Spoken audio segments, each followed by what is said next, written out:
Sean and Joe, another episode ready to go. They're gonna talk about the good and the trash and anything in between. Cherishing make-believe, get ready for Halloween. It's the horror show. I know you missed those guys. Tune in and find out what's on their list tonight.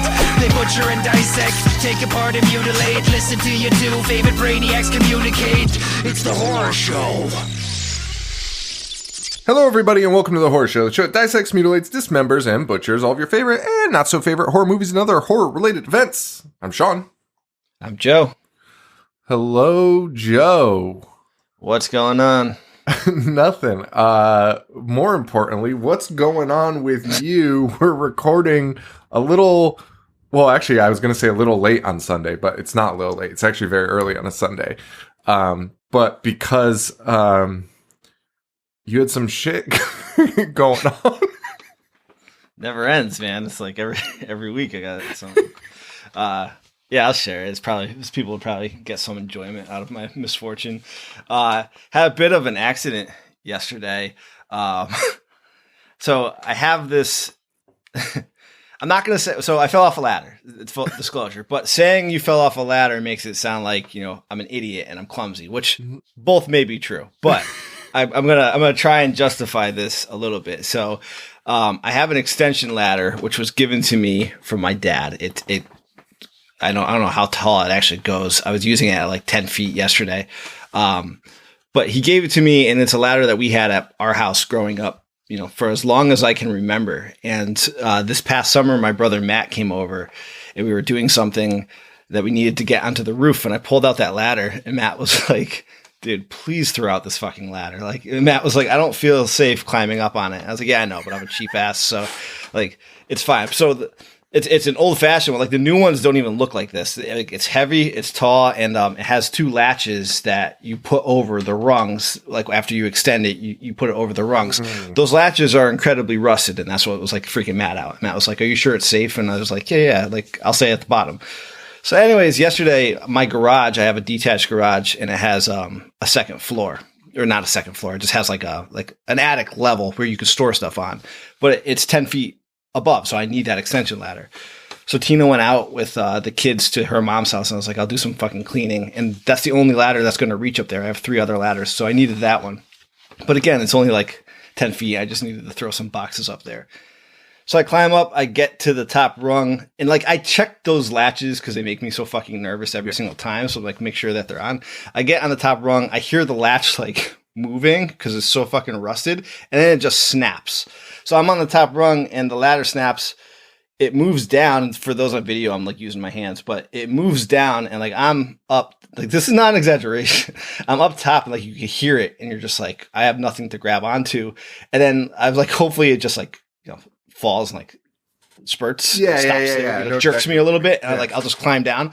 But then it like skipped and it went right below the surface, and like it's like slow motion, so the ladder falls forward. Like I remember in like a split second having this thought, just like, well, this is happening, and like I may actually die. So the ladder goes forward and I go backwards, and I land directly on the ladder and then onto the concrete. Just absolutely demolished the back of my head and my entire back. My ass landed on a rung, which is weird because like the rungs are going horizontally. You would think it was like vertical and go up my ass crack, but somehow my entire ass crack is black and blue on both sides. Like my back, I lost consciousness for like a split second because I remember fall. Like it's so weird when that's happening. Like it's only a second, but you remember it. And I remember falling, and then I remember like coming to and being on my back, looking up at the ceiling and just being like, fuck, that happened.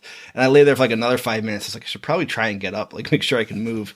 So I did. And then I was like, I should probably tell Tina to come home and drive me to the ER. So nothing happens. And she came home and she's like, well, you're walking around fine. I'm like, yeah, I'm in pain though. And she's like, well, let me see. And like, I showed her my backside. And she's just like, holy shit, we're going to the hospital right now. So she drove me there, and like the doctors even like, so how high did you fall? And then they looked at me and like, we're going to fast track you like right now. So they just fast tracked me to an MRI, and somehow miraculously I have, no fracture in my skull, no brain swelling or anything, slight concussion.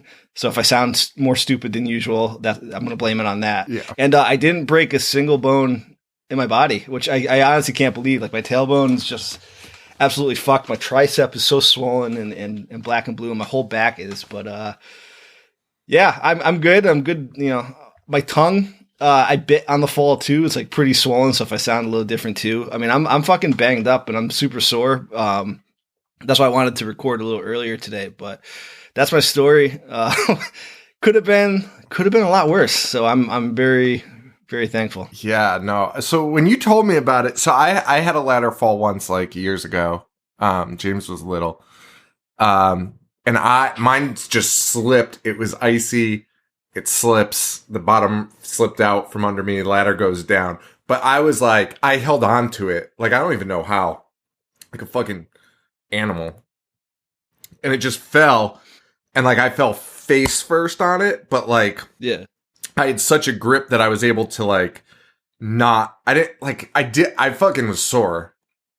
Like, my body still hit it. But I think it just absorbed enough where I didn't get like totally fucked up. I mean, it was fucking terrifying. Dude, it's so scary at that when it's falling. You're just like, well, this is like, I just gotta hope for the best at this point. You know, and it gives you a little hope. I don't want to say this sounds weird, but like, it's nice to know that if you did die like on a fall, you literally don't have any like moment really to be like, you don't have a moment to like be sad. You're just like, oh shit. That is true. You're just like, this could be the big one. This could be it. So you don't even have a moment to think about it. Now I just want to show. So like and I feel so bad because like obviously Joe's hurt. I didn't realize how hurt he was because again that was my experience with the ladder fall. So I asked Joe, I was like, "Did you fall on top of the ladder?" And he was like, "Yeah." So I was like, "Okay, that's not that bad." Thinking he fell like me, but then Joe sends me, I gotta share it, because honestly, it made me laugh, but it also made me be like, holy shit. Joe sends me this video, if you're watching on the video, if you're a Patreon, Joe sends me this fucking video, and I couldn't stop. It's the exact fall. That's the type of ladder, it slipped. So this person in the video, they just didn't have it like up far enough, like they could have shortened the angle, and that would have avoided that. Exactly. So mine... Like, you'd have to see the garage, but mine's up like that, but it was well over. So there was more than enough room, and I've done it a few times. But like I said, this model is so old, it essentially has like two ladders together on different sizes of them. So that's why you need that latch. But the ladder that it latches onto is like really wide. So anyway, I'm like this, but then I can hear the latch moving, and I'm trying to like get the stuff out of my hand so I can hurry back down, and then it just like slips. And it falls forward, and then my fall is exactly like what's happening. That's even scarier, by the way, that you like heard it that far in advance that you were able to like hurry a little bit. Right. I got the big bag with like the breakables up top. Like, I was able to. Thank goodness. I heard. Well, I mean, it is what it is. But like just to show how I heard it like moving. Yeah, like, I gotta fix this. Like hammer it into place. So Tina would have been pretty devastated about the fragile stuff breaking. She wouldn't have said it, but she definitely would have. All right, let's look at this real quick, because this is like the most insane video. Yeah, dude. But that person has like a gap, right? I had concrete. That person, dude. Like, it's not funny at all, but like, I'm sorry. Anyone that falls, I'm gonna fucking, I can't not laugh at. Oh, fuck. I'm sorry. That definitely sucks. Fuck. Like, your injuries are like that of like a fucking car crash. Like, you got fucking hit by a car. I mean, it's a 10-foot fall onto fucking metal, so that's so nuts. That's so nuts. You know, could have been much worse, but thank you for letting us do this earlier, because I fully intend on just going to lay my bed after this. The amount of times like dads don't die like doing dad shit is honestly fucking amazing. Like, all the shit, like, there's been multiple times that I've done shit where I was like, well, that was fucking awfully fucking close. Like one more miss and you're fucking donezo. But probably the closest I felt to imminent death since the time me and Paul worked together. And we cut grass, and we were cutting two different fields. And Paul finished his field first. I had a little bit left on mine. So he comes flying over in his lawnmower, and does like a lap around me. But as he does it, he runs over a lacrosse ball. So it shoots out of his chute, and it hit my lawnmower with such force that it wedged between two metal bars. It's a lacrosse bar, and it wedged between two metal bars. We needed tools to get it out. And like as it hit the machine, I was like, dude, if that was an inch higher, like I'm done. I'm gone. And I also thought he did it on purpose. So I spent the rest of the day thinking of how I was going to murder him. But yeah, that time, like I remember, I think I turned the lawnmower off once I hit, because like I looked down and saw the ball was wedged in there, and like Paul was stopped and like even more pale than usual, just like holy shit. And I just turned my lawnmower off and just sat there for like 5 minutes in silence, being like, I gotta reflect on this. That could have been not good. Oh fuck, dude, that's crazy. Oh man. Oh fuck. It's a scary world out there. Scary, scary, scary. I'm trying to think of a segue into Nothing But Trouble. The 1991 hit directed by Dan Aykroyd out of pure necessity. Hit and necessity are the key words there. What I was gonna say is, like when you suggested this, because I know that some listeners suggested this first, and foremost. But when you were like, these are some of our choices, I was like, people are gonna think Nothing But Trouble is like a weird choice, because I've seen it before and it's a quote unquote comedy. Yeah. But watching it again this time and like thinking about the show's mindset, this is like Dan Aykroyd saw Deliverance or The Hills Have Eyes or Texas Chainsaw Massacre, and was like, what if I just did the same thing, but like threw jokes and disgusting prosthetics in?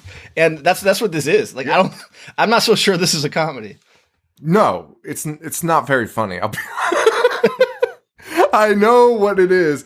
So, and it's funny that you say that, because it turns out, Robert Weiss, who we've done a bunch of his movies. He's produced everything, the Scary Movies, Police Squad, like all those. He did the Blues Brothers, of course, and that's his in with the Aykroyds. So Peter Weiss, Dan, and Dan's brother Pete Aykroyd. One of them was like one of them had broken a rib and was like, I want to go to the movies, but I can't watch anything funny because it hurts to laugh. So Dan's like, let's go see Hellraiser. So they go see Hellraiser in theaters, and they claim everyone in the theater was laughing the whole movie, which I don't fucking believe. Like, I know some people in theaters laugh nervously. Like when I saw Hereditary in theaters, like people were laughing because it's weird. It's so unsettling sometimes that you just like laugh because it's like, what the fuck is this? Right. Yeah. I still don't see that happening in Hellraiser. I feel like it's a pretty easily digestible fucking movie. I don't think anyone was laughing, but they claim everyone was laughing so fucking hard. And then Dan Aykroyd was like, I've got an idea. What if we make a horror comedy? This is the first Hellraiser he's talking about? Yes, the first Hellraiser. I would have called the authorities from the lobby. That, dude, an audience cracking up at Hellraiser is like the funniest thing to imagine. There's not even like the most like Texas Chainsaw, for example. Like Franklin at some point offers comedic value, like when he's blowing raspberries and stuff. So that's not absurd to laugh during a serious horror movie, but to claim a theater's erupting in laughter in Hellraiser doesn't have a single one of those moments that I can remember. No, it's very surface level. Like there's nothing crazy about it. Nothing's really overacted. Nothing's done where you would ever for a second really laugh out loud, especially in a public setting in a room full of people. You definitely wouldn't. But Dan was like, I've got an idea, horror comedy, which also has already happened in the past, but that's okay also. So they decide to write a horror comedy. His brother Peter Aykroyd is like, hey, what about that time you got arrested in New York and had to go to the justice of the peace and like go to like a kangaroo court type thing. And so that's kind of where they based it on. Originally it was titled Git. He went Dan Aykroyd, or was it Peter or Dan? I think Peter ended up writing it, but Peter said he took 6 months to write this movie. 6 whole months. Described it as a Beetlejuice meets Texas Chainsaw Massacre. So one of those I think applies. And much of the script's bizarre characters and events, such as the giant mutant babies, were based on dreams that Dan Aykroyd had been having.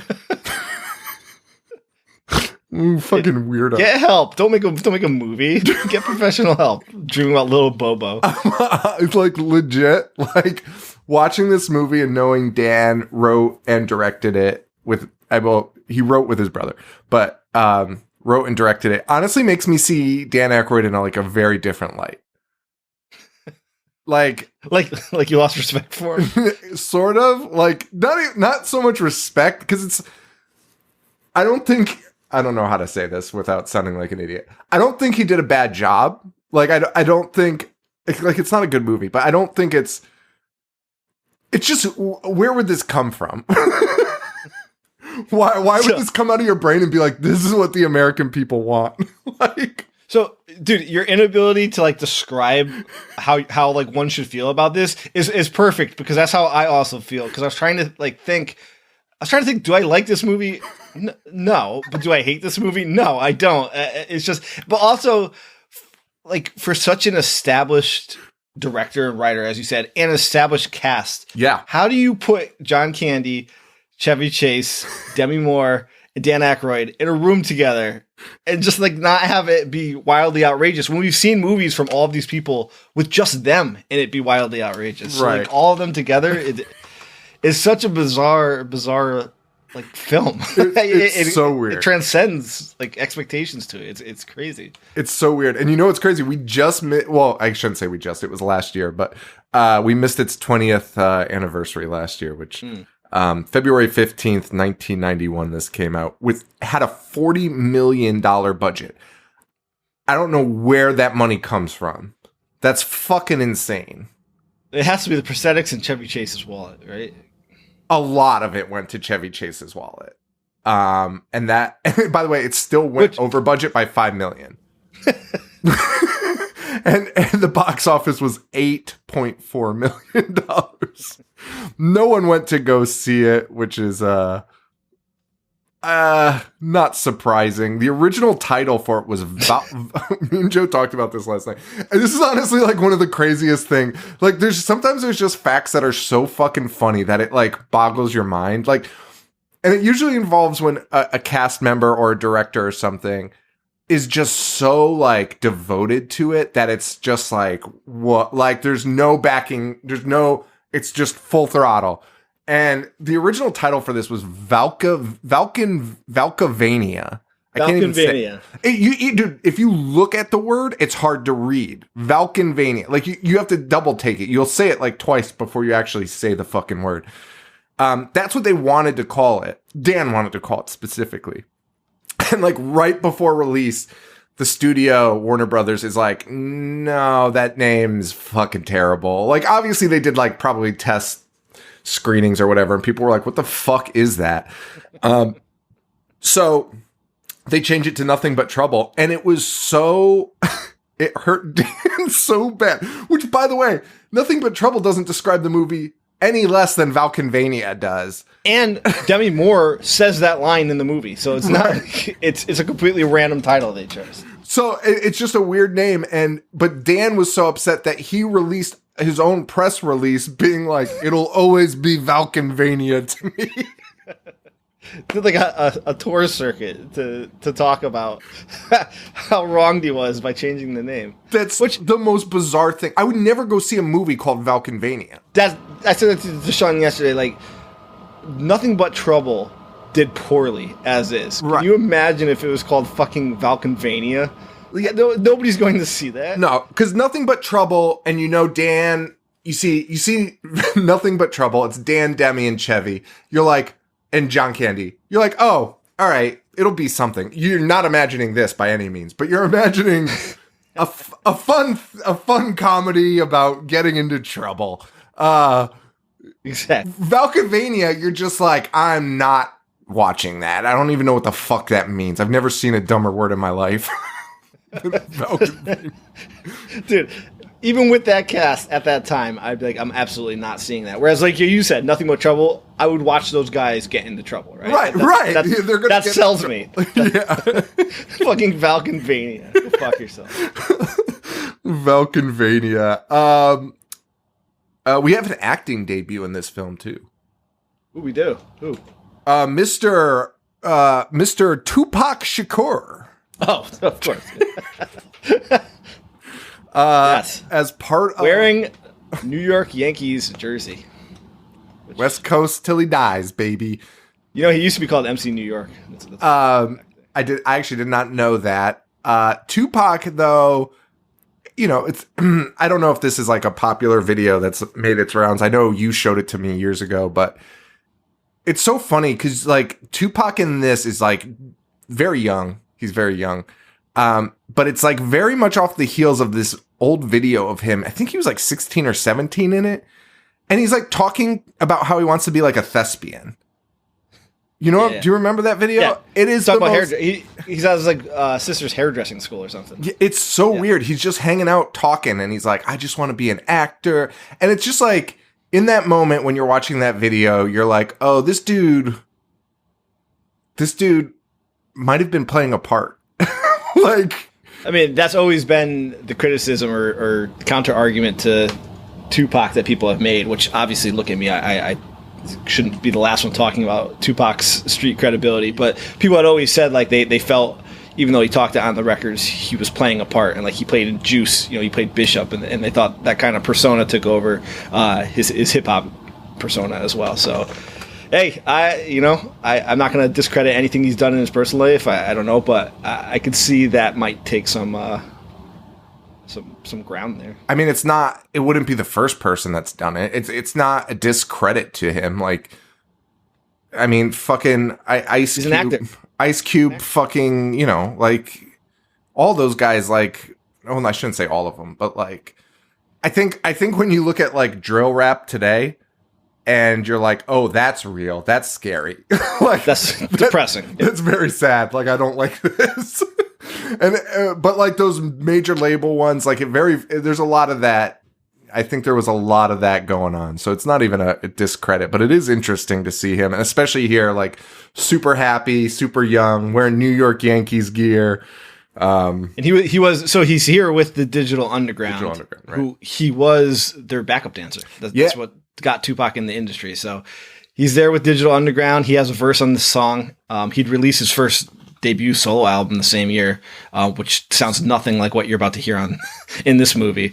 But he's super young, and like I said, the shot he's acting so out of character from what you would expect Tupac to be like, because he's watching Dan Aykroyd's disgusting freak character do a piano solo, and Tupac is literally fist bumping. like the Tupac from '96 would be throwing bottles at this guy's face. Like, what are you doing fist bumping? Yeah, it was like super weird. And by the way, like, you could say like he's acting or whatever, but like Digital Underground is just playing themselves in this. Like, it's not, they're not playing something else. They are the Digital Underground in this.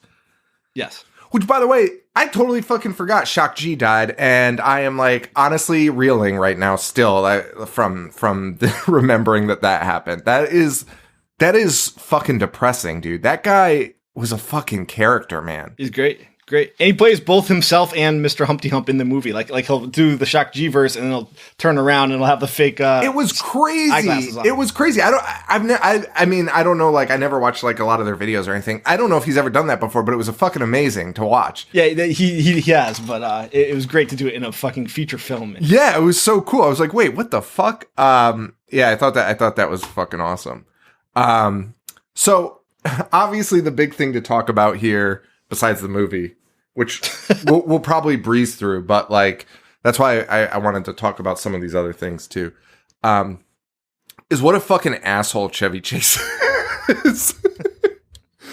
Yeah. Now, when I had first started reading about this this movie, it was like basically what I had read was that Chevy only liked Dan Aykroyd, basically. The only two people Chevy really likes is Dan Aykroyd and Gilda Radner. Like, this is from, like, sources. Like, those are the only two people. He's said to people in interviews, written on paper, that Dan Aykroyd is the funniest person to come out of SNL. Yes. Yes. And if you've read his comments about other SNL cast members, that means he thinks Dan Aykroyd was the only funny person to come out of SNL. Besides himself. Besides himself. Which, like, can we even talk about that for a second before we get into this? Chevy Chase, like, okay, like, old SNL is good. I like old SNL. I never thought of Chevy Chase as, like, a fucking genius. Like, Weekend Update is great. But has there been a bad Weekend Update host? Okay, so I'm glad you said that because I like Chevy. I think Chevy's funny. I think Chevy's movies are funny. But when people talk about him as like the best Saturday Night Live character, which that's before our time, but still, I know skits that like John Belushi's done. I know skits that Bill Murray's done. I can't think of very much that Chevy Chase has done other than the Weekend Update, which, again, he's funny delivering that. But like you said, Norm Macdonald and Kevin Nealon, Dennis Miller were all equally funny delivering that. I even like the two new guys. I forget their names. Yeah, they're fine delivering it. Like Michael Che and Mr. Johansson. Yeah, dude. Colin Jost. Dude, it's just about having like a dry delivery, and then you just look at the camera. Like that's like it, all you fucking do, which is why Norm was so fucking good at it. Like all you have to do is make the joke and then just stare at the camera and be like, you know, like it's not that hard. So I'm like trying to figure out where Chevy gets off as being like the fucking guy that he is. I don't know. Maybe it had to do with like National Lampoon's, like not just the movies, but that whole group. I don't know. It seems fucking odd to me though that he's that conceited. I mean, he's a funny guy. Like I said, I like his movies, but he thinks so highly of himself. It's crazy. It's so fucking weird. He got into a brawl, which I think we actually recently talked about for some reason. Got into a brawl with fucking Bill Murray backstage. Yeah, right before he went out. Yeah, at SNL. There's a quote from actually John Landis, the director, who was there for some reason. Said it was first of all, by the way, it was like a slap fight. It was like Bill Murray came out and was like, dude, it was like, it's like embarrassing. He's like, we were both actors. We're not going to punch each other in the face. Like, yeah. So you can't really call that a fight. Right. But then John Landis claims it was a huge altercation. I mean, look at John Landis. Right. Exactly. Terrified.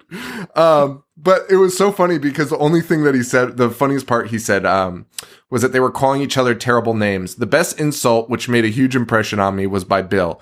In the heat of anger, he pointed it at Chevy and started screaming, medium talent, medium talent. Like, that's the funniest fucking thing I've ever heard. And then in 2018, Chevy lost his fucking mind for a period and just started fucking attacking everyone. And like, honestly, this might be the funniest thing Chevy Chase ever did was he was doing an interview with the Washington Post, like a fucking formal interview. And he goes, he was like, well, he's like, maybe this should be off the record. I don't know. Well, anyway, and then just starts fucking putting everyone on blast. And then rumor has it, once the interview got released, because the interviewer was probably like, holy shit, this is insane. He never told me to take it off the record. Like, this is nuts. And then they release it, and then Chevy apparently texted the same fucking reporter and said, well, there goes my career. Fucking maniac. But he went off on Lorne. He said Lorne is like sunk to a new low. He can't fucking believe how shitty it is and how shitty the world is to think that this is humor. He said, how could you dare give me that generation worse shit than they already have in their lives? It just drives me nuts. Of Will Ferrell, he said, just not funny. Tina Fey, I didn't see what all the folderol is about. Kristen Wiig, he says, she had two things going for her. She had clear-cut chops and she was pretty. But what happened to her? Where did she go? Jeez. Like, what the fuck is that? What is it? That's the most maniac comment. And then Eddie Murphy, by the way, who, left SNL and actually became successful. Unlike Chevy. I thought Eddie Murphy was funny. Gumby, I found that funny, and people loved that. Stevie Wonder, he did well. But it's not that hard, for Christ's sakes. Your skin's the same color. You just put on some sunglasses and do this. And then he pantomimed playing the piano. And what you said, this was what year? 2018. I mean, that's the Washington Post. Doing a sit-down interview with Chevy Chase in 2018 is honestly almost as insane as what Chevy's saying. It's so nuts, dude. Oh, fuck. It's so insane. It's so insane. But he loves Dan Aykroyd. He thinks Dan Aykroyd's like the funniest fucking guy on earth, which is bizarre because apparently during the filming of this, he was calling him a fucking idiot and like shitting all over him. Reports that he was so terrible to Dan that like, you know, the people who get the water to bring to the crew on the set were ready to fight Chevy Chase. And like multiple people stepped up and were like, if you keep talking to him like this, we're not continuing with production. That's how shitty he was. But the whole time before and after, Chevy's like, I only did this out of my love for Dan. So to hear those reports is so funny. What a fucking headache, dude. What a fucking headache. It's amazing that people like cared. You could have replaced him with anybody. And that role Dan Aykroyd was supposed to play. Yeah. And then they were like, just use Chevy. Well, I think to be fair, Dan also wanted to do like the 4 prosthetic roles, and probably his brother was like, "Hey, Dan, what are you fucking doing?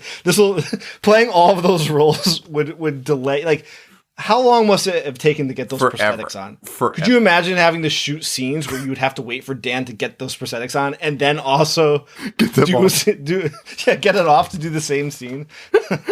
It would be such a. But fucking headache. You are right. They could have gotten any actor to be that role. No, it wasn't a selling point. And Dan poor Dan Aykroyd, because he still ends up doing 2 roles. Two or three. Two, yeah. He still ends up doing 2 roles, and apparently one of the things Chevy Chase kept yelling at him about was that he makes more money than him. On set, he's saying this. And he's like, I make more money than the director. And it's like, dude, like, the guy is like clearly making this out of love. He's playing 2 shitty characters he wrote. And by the way, he tried to find a fucking director and they couldn't find one. So Dan was like, I'll direct it. It's fine. He did not want to direct this. Dan wanted it made so badly that he offered that he did take over directing duties, right, just to ensure that it got made when it did. Correct. So Chevy was, of course, like, look at this fucking idiot getting paid less than me.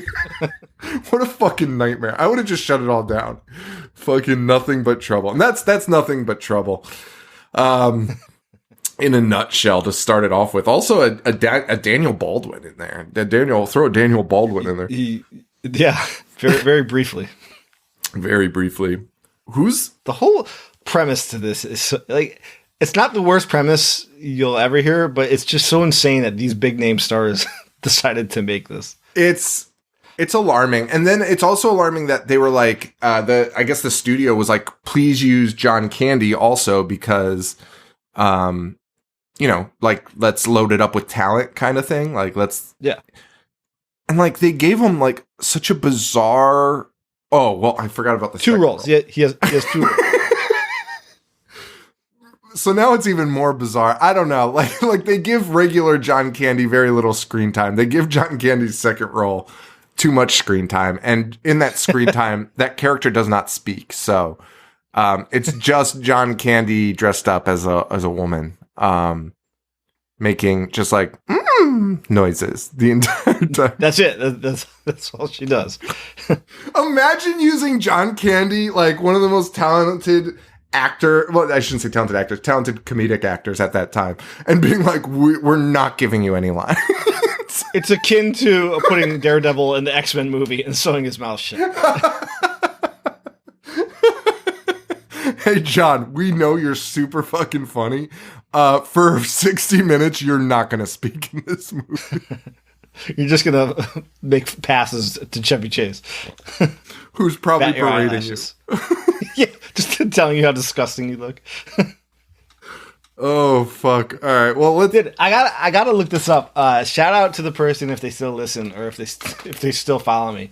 I was followed by an account back when we first started it, and it was just called Daily Nothing But Trouble, and they just they posted a scene from this movie once a day, every single day, which was like my favorite account that you could have possibly made up. So if you're out there, I hope you're still going strong. Wait, it had to be, wait, hang on. hang on.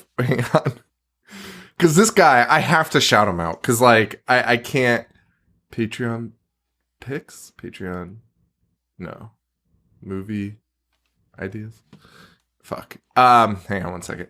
I have a list of all of our old Patreon picks. That's how this started, actually. We did, we left it up to our Patreon Mangle tier to kind of choose the movies for this month.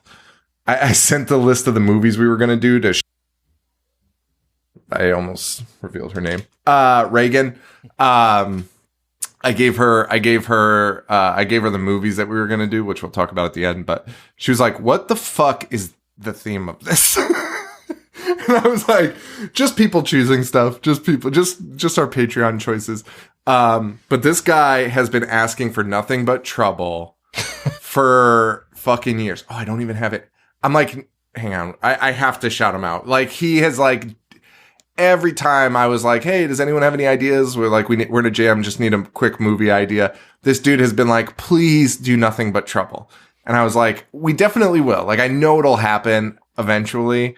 Because I remembered it as a kid. Like, it was like one of those weird movies. I want to say Ian B. I think it's Ian Bellerwood. Oh, he does the wood carving. Is that him? Yeah, I believe it's the same in guy. Connecticut. Yeah. So shout out to him. He loves Nothing But Trouble so much, and has been asking us to do this for so fucking long. So shout out to that dude. Here we go. You're getting your wish.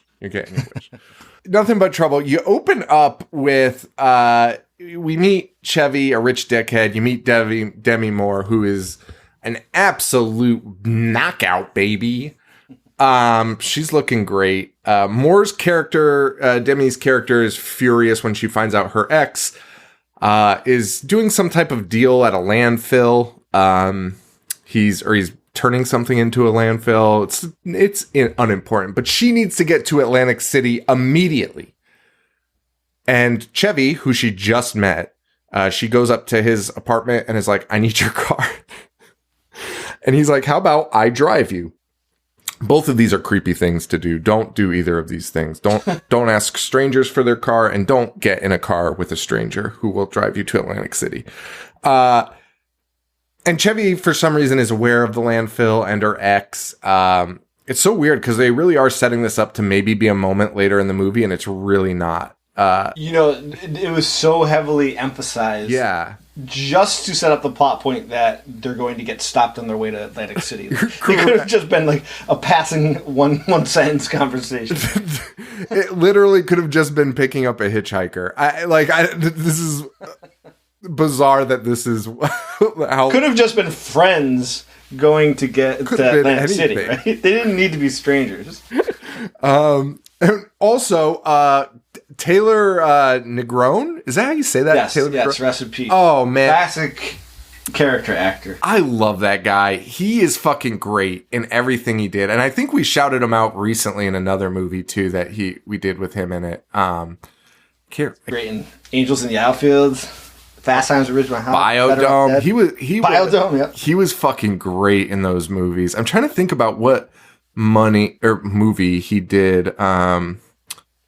Wow, dude. Oh, he was in Chairman of the Board. We have to do that fucking movie, dude. We absolutely have to. Fucking Carrot Top. I can't remember. I swear we talked about him recently, but whatever. He's in this. He's playing a Brazilian guy because why not? And the Brazilians are funny because, again, like a real emphasis on them. As characters in this film, and they're great when they're on screen, but then they disappear for the majority of it. Most of it. They're siblings too, which is nuts. That's very weird, and I did not know that until the end when we'll talk about it then, but you find out that they're not siblings, and that they are siblings, and you're like, oh, that's fucking weird. Taylor was in The Last Boy Scout. I think we talked about it. That's what it was. Yep. That's what it was. We did a Last Boy Scout for Patreon Pick'em. not pick 'em, but Patreon episode. Also, so I'd seen this movie as a kid. Did you ever see this as a kid? I did, and I watched it like 3 or 4 years ago too.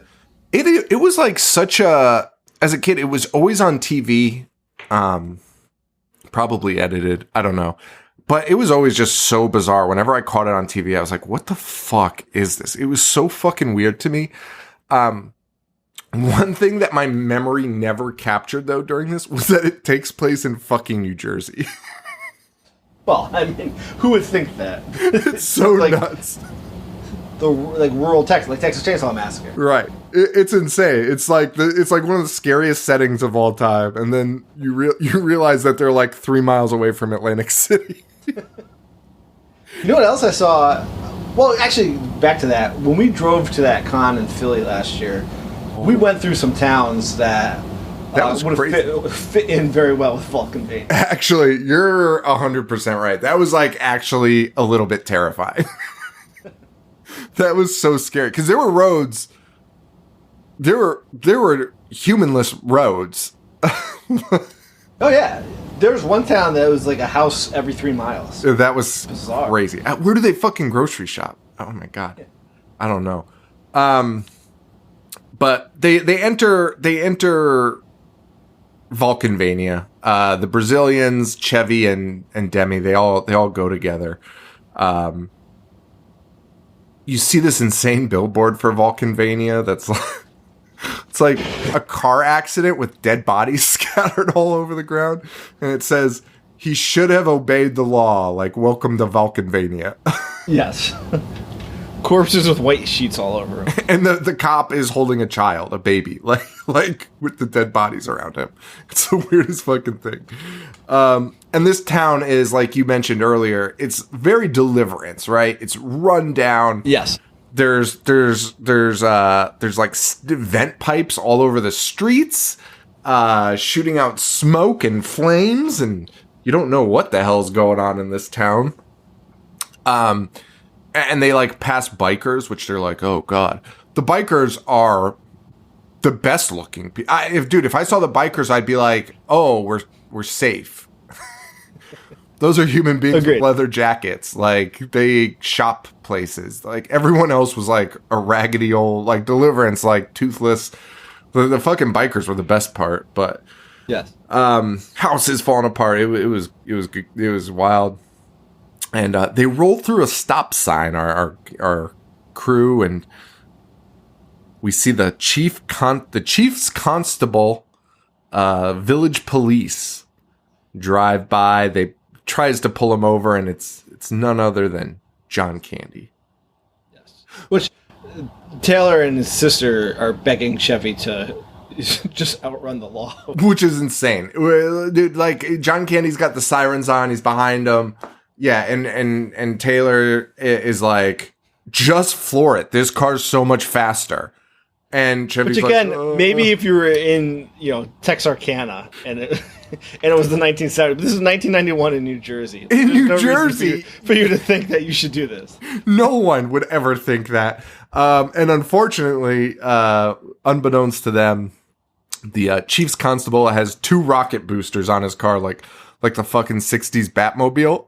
the original Fast and Furious. You had the fucking Nas switch. Flips the switch and he starts flying, so they can't escape him. They can't escape him. And then they try, and then John Candy also flips a switch, which creates a fucking detour sign to pop up, which they follow. They're like, oh shit.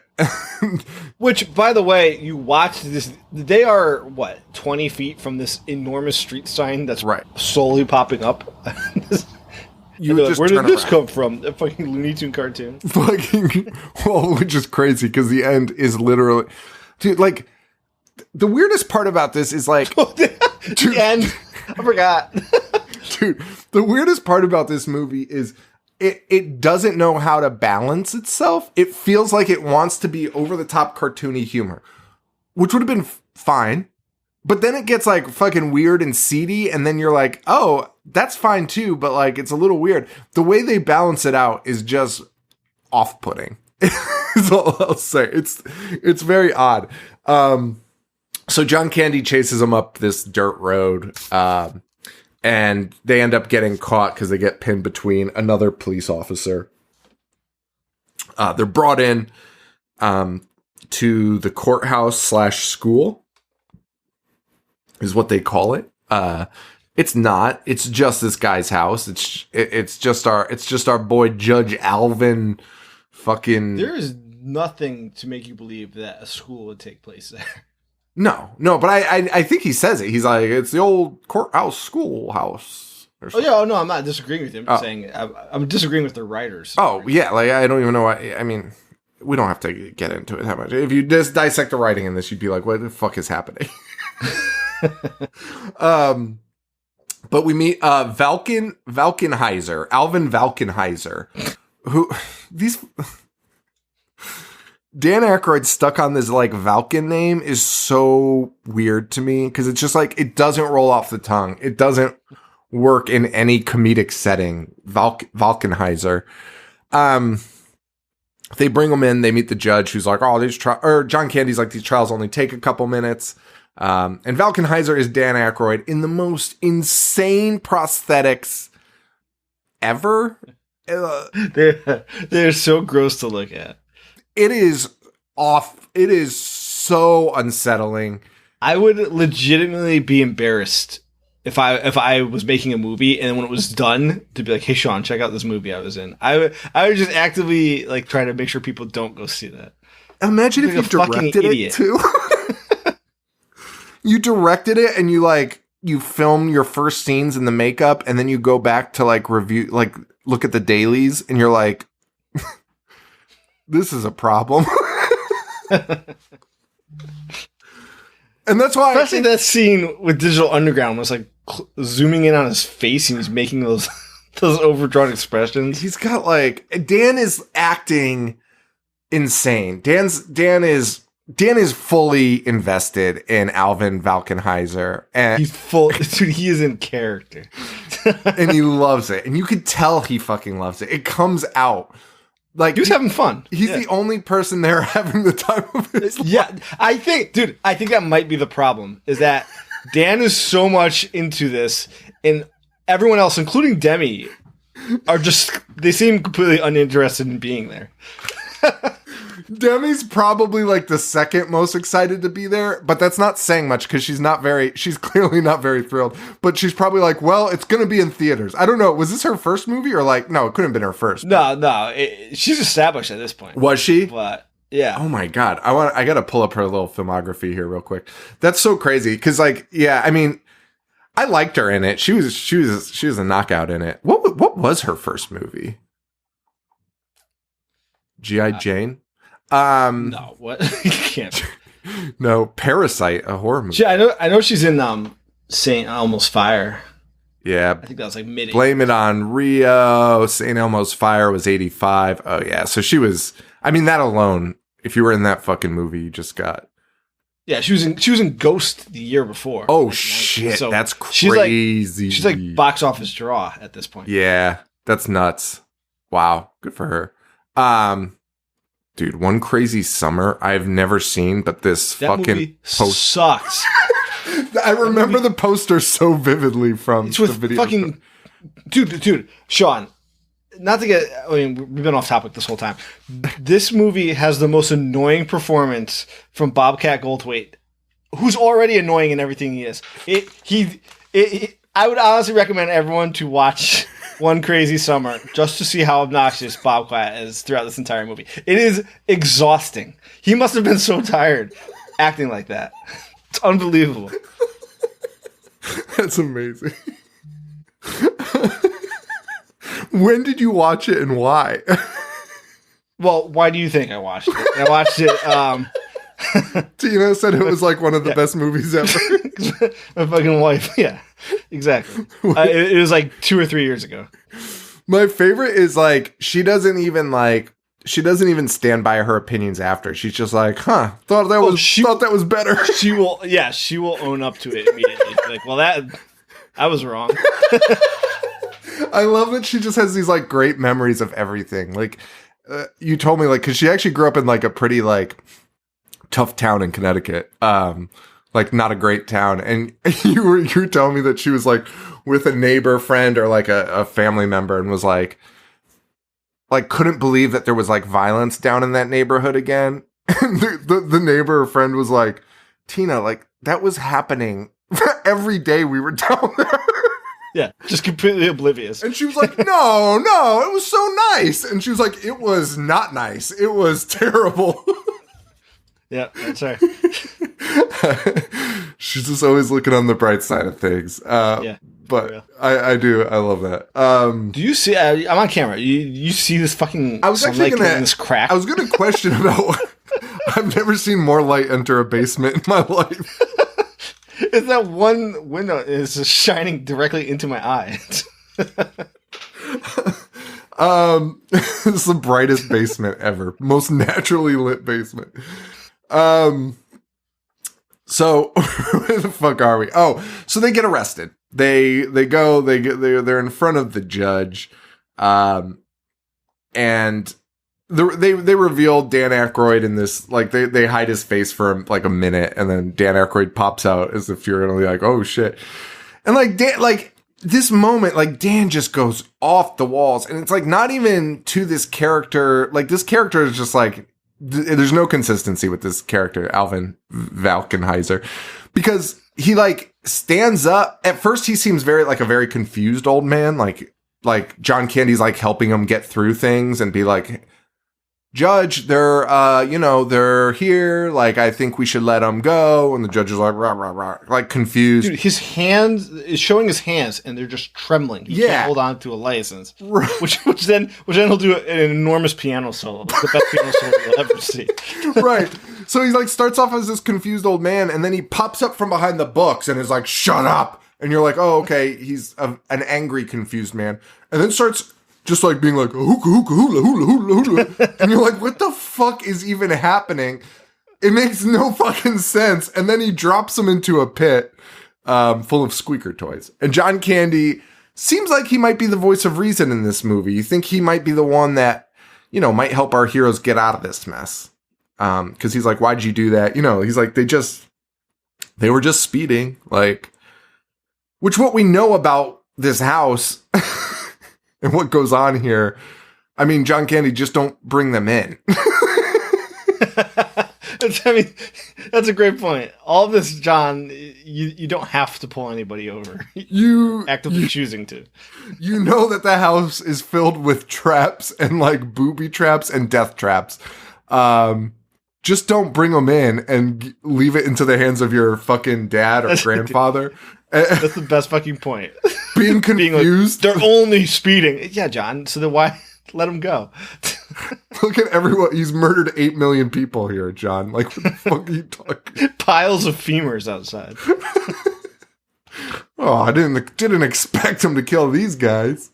Did you see there's supposedly an R-rated cut out there? Oh my they cut God. it down to make it PG-13. Dude, I don't think it exists. I think it's thrown out because I started like digging in to try and find it, or if there is even a copy available, but it doesn't appear that way, which is a super fucking bummer because I need to see. I'd watch that. I'd watch it. It's probably not better. It might be. Not, worse. it's not going to add anything to it.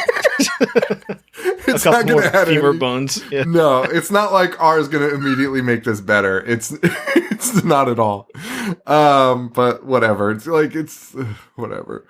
So they get dropped into this like pit of squeaky toys. I don't know why. Meanwhile, they want to show us the full view of these Valkenites.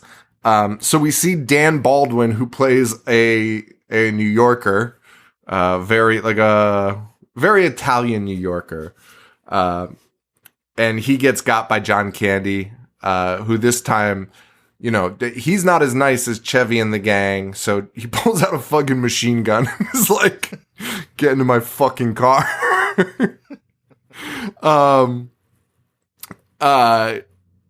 And again, they have cocaine, brass knuckles. they have everything on them. They have the business. Yeah, and they're brought in front of the judge, who is just, again, Dan Aykroyd is just going nuts out there. He's trying to be the funniest fucking guy in the room, and I appreciate him. I appreciate it. It falls so short.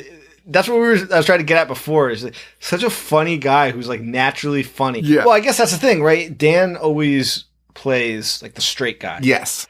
So like if Chevy was in that, or anybody else besides Dan, it might have worked better. Or John Candy even. But him trying to ham it up like this just does not work. No, not He's at trying all. so hard to make it be funny. Dude, he's trying. Dude, he is like, not that Jim. Well, Jim Carrey hadn't broken out yet, but so I'm not saying he's like trying to be Jim Carrey, but he's like trying to do that level of physical comedy and like facial expressions and like funny things with his face. He's trying to do it all, and he is not that fucking guy. So it's real insane. It's like real wild to watch him try to do like fucking Ace Ventura type shit with his face and mouth and the way he talks, and it's just like, oh my god, this is fucking wild. It would be like trying to watch your dad like do something like this, and it would just be like, oh no, you shouldn't do that. Like that's not. It's like those fucking people on TikTok with their fucking faces. Yeah.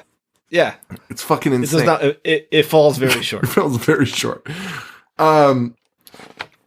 Dan Baldwin and the gang, though, they don't get as lucky as our crew, and they get sent to the fucking... Well, they're making fun of his face the entire time. Which, like, regardless of what you did or anything, if you were brought into this house into a judge, there's zero chance you'd be like, this is so fucking funny. You would be like, this is the scariest thing that's ever happened to me. But they're like, holy shit! Literally screaming in his face about his nose. And they get thrown into the bone stripper. Yeah. Which has its own theme song. Thank you. Which is nuts. By the damn Yankees. Which is Ted Nugent, the guy from Night Ranger, and the guy from Styx. So what a super group making a crew. making a bone stripper theme song. That's so nuts. It's so fucking crazy. A bone stripper theme song. They go through the bone stripper, and guess what? It strips their bones. Right on the nose. Shoots them out of a chute. And they really just included that just to let us know what our gang was in for. So, not a part of the plot. My favorite part of the line, the best line in the movie, which is probably not saying a lot, but they end up bringing Chevy and the gang upstairs to have dinner with them, like a meal with the Valkenites, and they put like a fucking, I don't even know what you'd call it, like a plunger that like poured like a pouring spout into a giant fucking... Oh, dude, I hadn't thought about these in forever. But a giant tin can of Hawaiian Punch. Yes. Which is what they used to come in. Giant tin cans. So they do that and they pour it. And Chevy Chase... Which, by the way, Chevy's delivery is his best quality. That's all he has is his delivery, in my opinion. I'm sorry. Like, all he has is the way he speaks. And that's probably why he's a fucking asshole, is because he's funniest when he is being a fucking asshole to other people in movies, right? So like his delivery here is amazing because he's like, there's nothing better after a long day on the road than a nice warm glass of Hawaiian Punch. And like Dan Aykroyd's like nodding his head in approval. Like truly. And just the idea of saying that is like the funniest thing. A nice warm glass of Hawaiian Punch. And then he says, here's to good friends. And they all cheers to it. It's probably the best joke in the fucking movie. This whole, I thought the dinner scene and obviously the Digital Underground scene were like the ones that worked the best. Yeah. No, that was, those were the moments with like comedic timing and, entertainment value.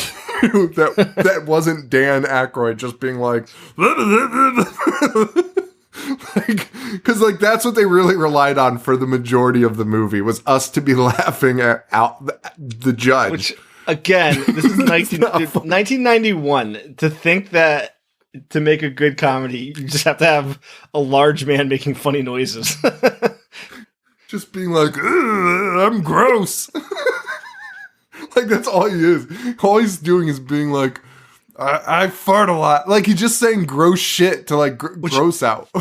You know what? Dude, life comes full circle, because at this point it was like, what are you doing? But then, 9 years later, Michael Myers is like, you know what would be funny? If I do Austin Powers, just make a really fat guy that farts a lot. And everybody loved it. And by the way, yeah, not only did everyone love it, everyone was quoting it. Adults and children just screaming, "Get in my belly." For years. Holy shit. That's so fucking funny. That's what Dan could have had. That's what Dan could have had. If only they allowed him to play Chevy's part. Dude, could you imagine if Dan played Chevy's part now? Now that I'm thinking about it. All straight men trying to be super fucking funny. Holy shit. Oh my god. Well, we also meet Eldona, who's played by John Candy and is playing John Candy's character's sister. Yes. Yeah, Dan wants her to get married immediately. Yes. To Chevy Chase. It's very clear it's going to be Chevy. They're also served like the most disgusting sausages in the world.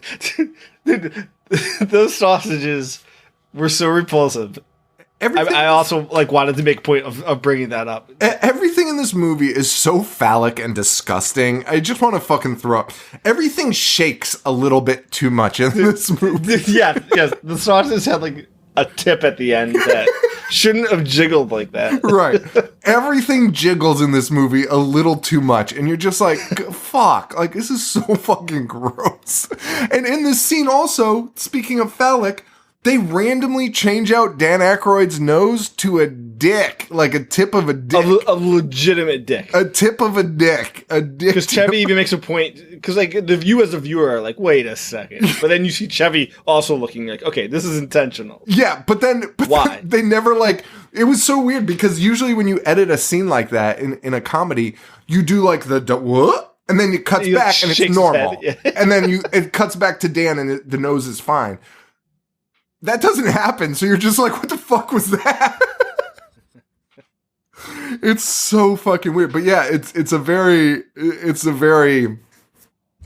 Dan with all the fucking coming in hot with the dick jokes.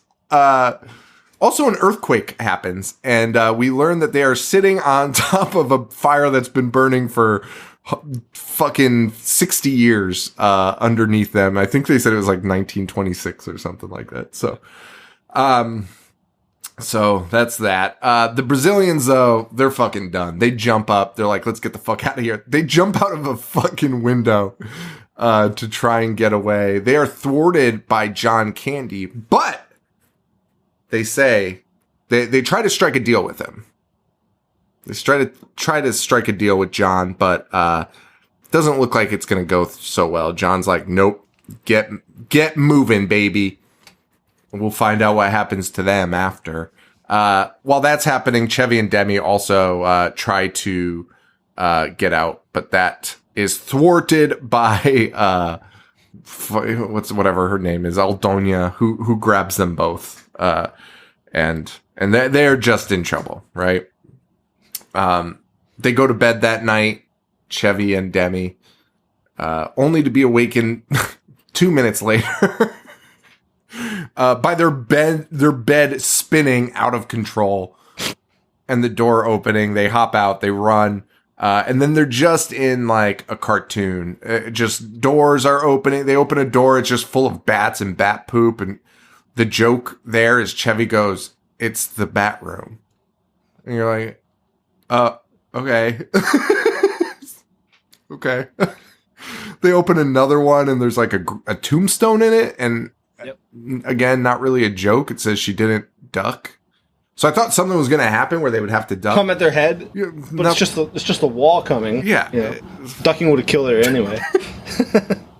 So a very odd sequence of events, but it leads them to the attic where they find newspaper articles and driver's licenses of everyone that was ever killed and captured at this house. You see lots of funny ones, like Jimmy Hoffa's on there, which I thought was actually kind of fucking cool. Like, if that was what happened to Jimmy Hoffa, that's a funny fucking gag. But there's like other ones on there, like a bus full of Hare Krishnas disappear, and you're like, oh. And then they're like trying to link what it is, and she's like, they're all bankers. That's not true. You literally just mentioned Jimmy Hoffa and a bus full of Hare Krishnas. So they're not all bankers, but that's fine. Which we should have, mentioned. The reason they're keeping Chevy is because he thinks Chevy's a banker, which Chevy repeatedly explains that he's not. Yeah, he's like a financial writer, right? He just writes financial articles. So he's not even a banker. And really, the banker thing doesn't really pan out, other than you kind of have to piece it together yourself, which is fine, but they don't give you enough context clues about it. But basically, the Valkenheisers are upset because somebody came in, mined under their town, and now there's earthquakes. There's a fucking fire burning down there for 60 years, and he blames it on the banks. They came in, they raped the land, and then they left. So that's this guy's entire fucking prerogative in this town. Yeah. Sure. Fuck it. Whatever you guys want to do, that's fine. They do manage to escape. But like, it's so weird because every time they're able to escape, it's being done because the judge or somebody in the house is allowing them to.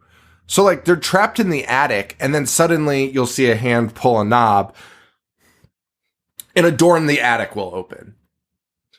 And then they go in, and they, like, see slides, and they're like, we should go down these. And it's like, no, what? No. Like, somebody is clearly allowing you to go down there.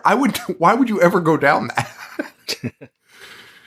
I have no clue. It's so weird. They go down the slide. It splits into two different slides here. But they get separated, Debbie and Chevy here. Chevy falls into a pile of skulls, and Demi falls outside, where she, after some roaming around, finds fucking Little Debble, Debbull. It's not devil, which whatever, and Bobo, who is played again by Dan Aykroyd. Somehow in even more disgusting prosthetic. A full bodysuit prosthetic. Before we get into them, Chevy also, he's just like sitting in a pile of bones, which for some reason allows him to spy on the judge who's in his bedroom. And Chevy can watch him, and watches him take off his fucking nose, his fucking hair. So if you thought he was gross before, like, this is even more insane. And then takes off his fucking leg before settling in for a good night's sleep. And Chevy's just stuck in the fucking wall watching this. He also has a shit bucket next to his bed. Joe, I've never seen a prop used so much to be like, get it? It's a fucking bedpan. Like, somebody steps in it, it falls on someone's head. It's used so much in that moment. Fucking unbelievable. Fucking Dan is just unbelievable. So, speaking of Dan, we'll go back to Little Debble and Bobo, who are these giant man babies with like a little curly cue of hair on the top. They're wearing diapers. Everything else is skin. Just fucking disgusting. They're fucking foul. And again, Dan's acting is out of control. It's hard to tell that it's even Dan. It is. If you didn't know, you might not have. You would never. I don't think you could. Yeah. I don't think you could figure it out that it's him. he's fucking disgusting though. And like, it's so fucking funny. Cause it's like, I mean, I think part of like, you brought up Austin Powers. I think part of why that works with like the same actor and like Eddie Murphy too, right? I think those movies work because you're like, oh, that is Eddie Murphy. That's funny. Like, you see enough of him to be like, that's fucking funny. Yes. And you also have to have that guy play himself somewhere in the movie. So what actually would have probably made more sense if Dan Aykroyd was a character in the movie. It would have, but not with the prosthetics that they chose to use. No, correct. They went too much. They went way too much because like this baby is just crazy. And Dan is doing a full separate character. There is no element of Dan in this. It's like, I'm a stupid baby. And like, he's changing his voice so much that you can't recognize him. The teeth are a total fake set of teeth. It's so nuts. It's so nuts that your director is dressed up like this. You know what? I might give Chevy a little credit for snapping at Dan. Like, imagine him sitting in the fucking Bobo costume in the director's chair. Being like, hey, Chevy, can you shoot that again? I didn't like the way you said that. Dressed up as Bobo. But yeah, and the other guy is played by this dude John DeVikis, who only has 3 credits to his name, which are Ghostbusters, Dan Aykroyd, and Spies Like Us, Dan Aykroyd and Chevy Chase. So clearly just a pal of Dan Aykroyd. Yeah. But yeah, then cue the Digital Underground, who shows up in a hearse. And they were pulled over for, I believe, speeding also. Correct. But, you know, this time the judge is like, oh, you play music? Bring in your musical gear. And then we get to watch Digital Underground perform what the same song. Yeah. Same song. They perform the whole song. And then it has a Dan Aykroyd piano solo, which was actually performed by his brother Peter. So, good job, Peter. Peter was also the bellboy at the beginning. Oh, was he? Yeah. Oh, I want to. I wanted to look up what he looks like. He's weird. He's all over the soundtrack too. Those fucking Aykroyds, I tell you. But anyway, Digital Underground performs. Good song, man. I like Digital Underground. They're fun. They're fun. So after the piano solo, they're freed. The judge is like, you guys can go. But actually wait, because I'm going to marry Chevy Chase to my daughter. And they're like, that's fine. Which is so funny, because after the marriage, Chevy's like, please help me. And fucking Shock G's like, oh man, I'd be nervous if I was getting married too, but we're fucking out of here. 100% what I would do. I would be so far out of it. I'd be like, bro, congratulations. Shock's literally like, I don't like getting involved in other things. Yeah. Like, good job, guy. I am for sure out of here. But before that, we get to see Dan Aykroyd basically tell Chevy Chase, you know, you're going to marry my daughter or I'm going to fucking murder you. Those are your 2 choices. Which leads to John Candy doing a fucking striptease as Aldona to Big Girls Don't Cry. Don't put that song to John Candy removing like a garter belt and like underwear and like... No one wants to fucking see that. But the wedding commences. And he tries to escape with the Digital Underground. Doesn't work out. So he's thrown into the Bone Stripper. Yes. I was actually like, oh man, what's going to happen here? Bone Stripper just breaks. Falls apart. As Chevy's crawling on all 4 on the conveyor belt. to avoid so much of this is like Wile E. Coyote and the Roadrunner. It is, but like also not enough. Like I feel like it should have just gone 100% into that Agree. fucking category instead of just, you know, like they're like half-assed. They're half-assing like the comedic part of it. But yeah, it just breaks. So Chevy just goes through it and is like, oh, thank goodness. Fucking runs away.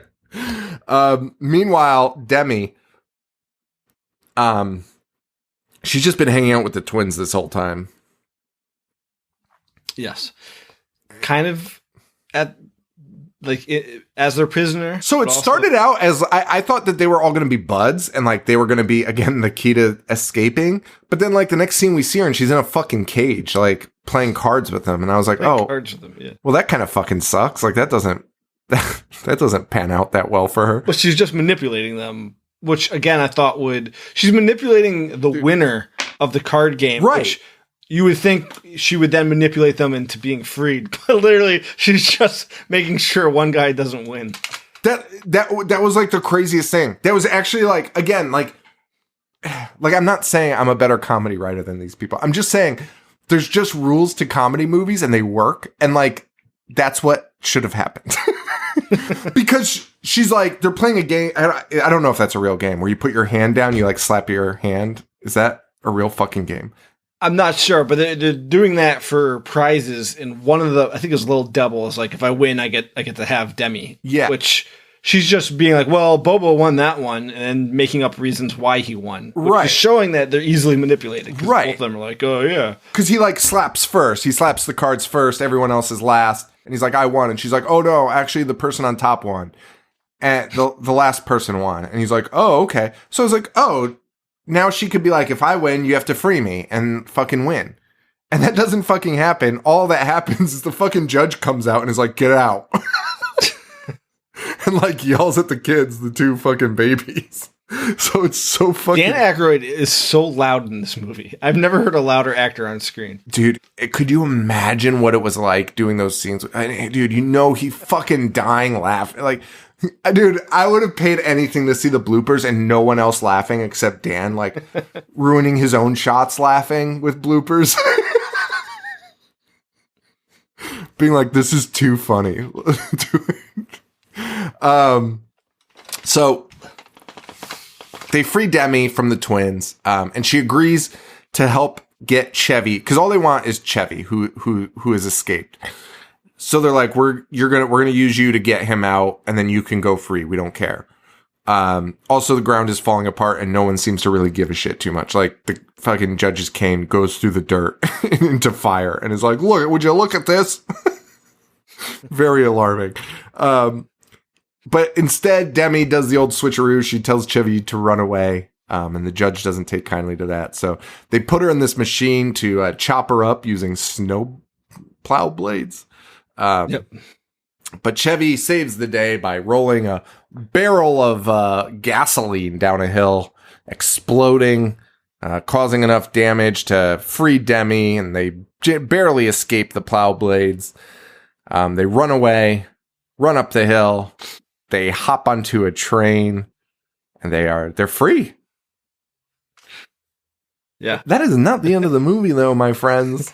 I kind of like this little switcheroo, to be honest. Yeah, I was fine with it. I was fine with it because, I mean, I think we know. I think this is probably what would actually happen.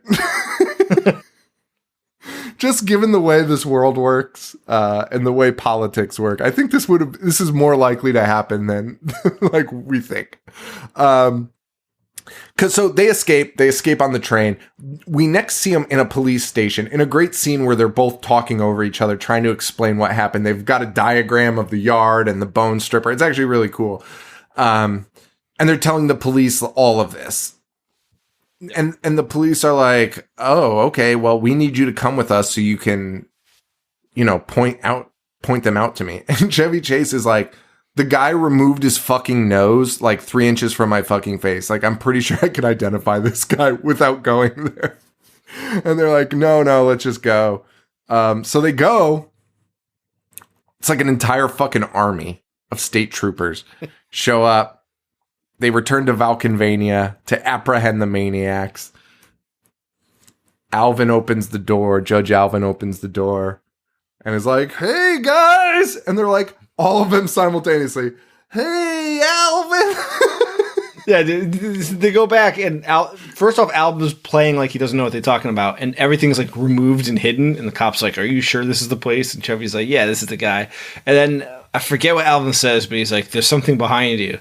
I forget what terminology, but it's something that's honestly idiotic. And they both turn around, and everybody's just waving at him, like, "Hey, Judge," like you just said. And I liked it. I like that switch. I mean, I was actually fine with it. I kind of wish we could see what would have happened after that, but instead, the cop is like about to say something. He's like, we don't love the way Alvin handles his business, but he gets things done, and he's like about to say something, but then an earthquake happens, and fucking the judge is like, "Everyone get the fuck out." Everyone runs. The entire property is swallowed by the earth. Chevy and Demi get away in their beat up BMW. Yep. And again, the movie's not over. Cut to Chevy. He's in his apartment. Him and Demi are just living their lives. A little PTSD, but not too bad. On the news, they're talking about the big fires that happened in New Jersey and all the firemen that had to go and help. And she's on the scene, and she says, we're here with one of the survivors." And who is it? It's Alvin, whatever the fuck, Valkenheiser. And he comes up on the screen and is like, "It's okay, I'm moving in with my grandson-in-law in New York City." Which is a corny, funny ending, but not as corny as when it cuts back to Chevy's apartment and there's a fucking cartoon hole of his body through the fucking wall. Like Jump through the wall. Like the most Wile E. Coyote one, yeah. Dude, fucking exactly like Wile E. Coyote. Through the wall of a high-rise apartment building in New York City. And Chevy's saying something, I don't even know what. Just like, "Holy cow!" He's in no way. Fucking insane. And that's the end of, that's the end, man. That is Nothing But Trouble. That is. Would you recommend it? Oh, dude, I was going to ask you that. I think so. I think so. But I just don't think in 2022, it's like, it doesn't have the entertainment value it did. I mean, I don't know if it even did when we were kids, because like I saw it on TV and I don't have any like great memories of it. I wasn't like, wow, that changed my world. Like I was just like, oh, this is so. I mean, it's the most run of the mill weirdo movie you could possibly watch. It really is. It might be a good one for like kids, maybe, to like, if you wanted to show them a gross out movie, I guess, but like not even like, because of the fucking dick nose thing, which by the way, that happens actually twice in this movie. It does. It's the end too on the news. End credit, right? Or is it the news? It's the news. I couldn't remember if it was the news or like the end credit when it's like Dan Aykroyd as Chevy Chase. No, well, it might have happened there too, but fucking insane. I don't know why I just said Dan Aykroyd as Chevy Chase. Because you have a concussion. I don't know if you said that. Did you actually reveal that you have a concussion? Well, there we have it. There you have it, folks. I thought I held it together pretty well. No, you did. Fucking Reggie Ray over here. That's it, guys.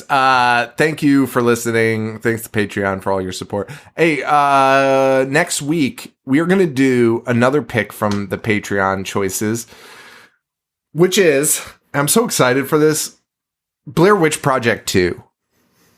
Heavily requested by our Patreon members. It is a movie I've never seen. There was no reason to see that. Will you watch the first Blair Witch in preparation? Sure. Because I feel like maybe we should kind of do both. Because I know people want us to talk about Blair Witch, but I don't know if we can do a movie or an entire episode on people walking in the woods. Yeah. I don't think I'd enjoy that. All right. So I think we might combine them a little bit. Maybe do a little bit of the Blair Witch and Blair Witch 2, depending on how insane Blair Witch 2 is. It's called like Book of Shadows or something, right? Yeah. So we're going to do that. We're going to do that next week. So get ready for that. I don't know what we're going to do for the rest of March. I think I've got some ideas though, but that's it, man. That's a wrap. So I want to thank Joe. I want to thank our fans, our Patreon members. Thank you so much. If you can donate over at patreon.com/IHateHorror. You can find us at instagram.com/IHateHorror and IHateHorror.com. I think that's all I usually promote. Joe, where can they find you? Instagram, Boognish1985. All right, guys. Thank you all so much. And for Joe, this is Sean. Stay weird. Thank you. Adios. I dissect movies all fucking day. I wanna play. I'm gonna watch what I'm not supposed to watch. Dismember. A fucking zombie getting sliced and diced. The monster.